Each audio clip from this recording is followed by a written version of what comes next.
A tunnel opening somewhere in the Gaza Strip. Islamic Jihad militants guide us through. It's hot and humid, narrow and low-hanging. It feels claustrophobic. As you can see, many of these tunnels are reinforced with concrete to protect them from caving in, but also from potential airstrikes. Israel has a different name for them, terror tunnels.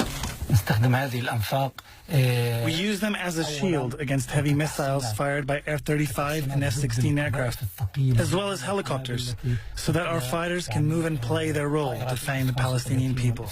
They've also proven effective for smuggling arms and launching attacks into Israel. Abdul Abdullah gives the fighters a pep talk, telling them not to be afraid. God is with them. Then a recital from the Quran. It's the Islamic holy month of Ramadan. Today's movements are tightly controlled. Access for journalists is rare.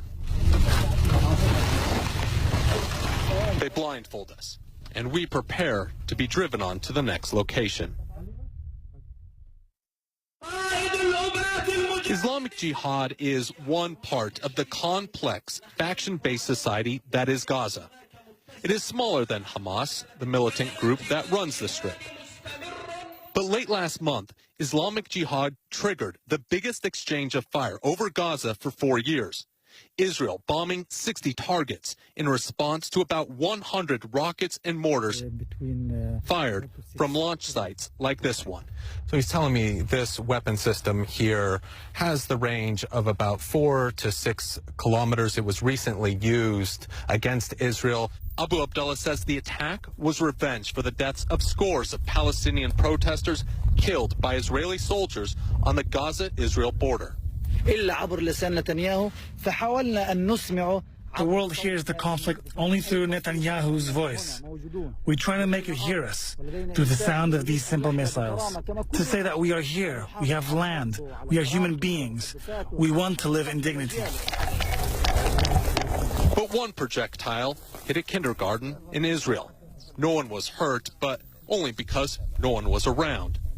I asked Abu Abdullah why they target Israeli civilians. The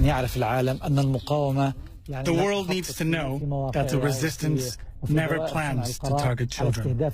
He admits to me mistakes are made, and yet time and time again they fire rockets indiscriminately. The U.S., Israel, and European Union designate Islamic Jihad, just like Hamas, a terrorist organization. The group has few friends abroad, but it's not totally isolated. Israel is proud of its support from the United States, and we are proud of Iran's support of the Palestinian resistance on the moral and logistical level.